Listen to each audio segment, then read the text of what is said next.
In the 1994 action film Speed, directed by Jan de Bont, Keanu Reeves plays a Los Angeles cop, Jack Traven, who gets caught up in a terrorist scheme where a local transit bus is rigged with a bomb. The film is a high-octane, intense action thriller that kicked off a subgenre of action films in the 1990s. In this video, we'll explore how the film effectively sets up grounded action scenes through clear setup and payoffs. Per usual, there'll be spoilers to the story of Speed, so I recommend checking it out before proceeding further. As a general story overview, the film follows LA cop Jack Traven when he initially thwarts a bomb threat and ransom demands from a begrudged terrorist Howard Payne, played by Dennis Hopper. Sometime later, Jack is thrown into another bomb threat by Howard when a local transit bus is wired with a bomb that will explode once the bus goes under 50 miles per hour. What follows is a thrilling game of cat and mouse between Jack and Howard as Jack tries to work with the LAPD and the bus riders, including passenger Annie, played by Sandra Bullock, who soon drives the bus after the initial bus driver is shot. Due to intense traffic in LA, and natural obstacles found along the streets and freeways, the film forces Jack and the bus passengers to work out creative solutions at every turn in order to survive. One of the key action scenes that we'll look at is when Jack initially boards the bus on the freeway. The scene conveys the general tone of action in the film where we don't see fantastical elements involved in the action. In general, the action is grounded in reality, and one action always leads to a reaction, which leads to another action causing a chain of events. In this scene, Jack is not superhuman. He can be hurt, so he's also risking his health and his life when he attempts to board the bus in a very unorthodox way. If anything, it reflects more on Jack's go-getting nature on how he chooses to get to the bus and then board it without causing more chaos than needed. There is a specific pattern to how the action scene is constructed. Jack has a goal, and there's an obstacle or multiple obstacles blocking his way to achieve that goal.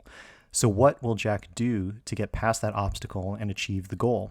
When he takes an action to overcome the obstacle, often the tension and stakes are increased because additional obstacles will come into play.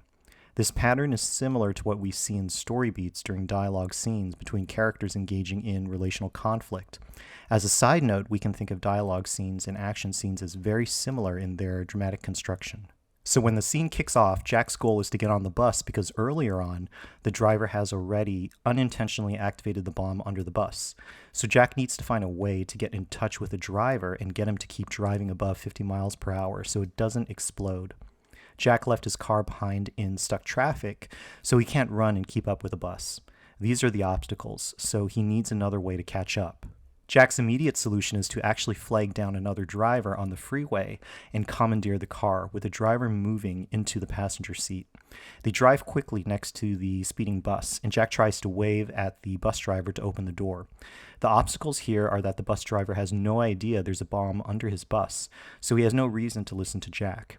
Initially, the bus driver waves them off, so Jack gets the passenger to write a note indicating there's a bomb on the bus.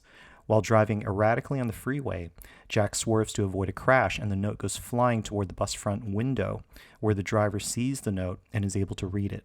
This actually causes the bus driver to momentarily slow down, dangerously bringing the bus close to 50 miles per hour and possibly going below it. But Jack manages to help the driver keep his foot on the gas pedal, overcoming this momentary obstacle. So through these beats, Jack achieved his initial goal to communicate the situation to the driver, but he still needs to get on the bus and help the passengers. He drives alongside the bus, and the bus driver opens the door so they can speak to each other. Jack tells the driver to stay above 50 miles per hour, so this helps to unite Jack and the driver as they form a strategy. Jack also uses the passenger's mobile phone to call his LAPD partner Harry to alert their team of the developing situation. He knows that he needs additional help with this escalating situation, and the LAPD team will play a helpful role in later scenes. Now Jack starts to shift tactics as he has to get on the bus, which is his next goal. There are ongoing obstacles with nearby high-speed cars, plus Jack and the passenger don't want to crash their car, so they have to stay vigilant. These are sizable obstacles that Jack has to overcome. True to his daredevil nature, Jack goes for a wild solution. He removes the front car door by opening it to the side and slamming it into the side of the bus, giving him a clear space so he can jump on the bus. Jack tells the passenger to drive while Jack positions himself on the edge and eventually leaps into the bus through the open door. Obviously, he's risking his own life by taking this action. So, overall, these simple action scene beats for Speed illustrate how to keep the tension and drama grounded in a believable reality, as our characters make choices true to their nature while the stakes are raised. Jack could have tried other methods to get on the bus, but he responded to the dire nature of the situation in his own unique way.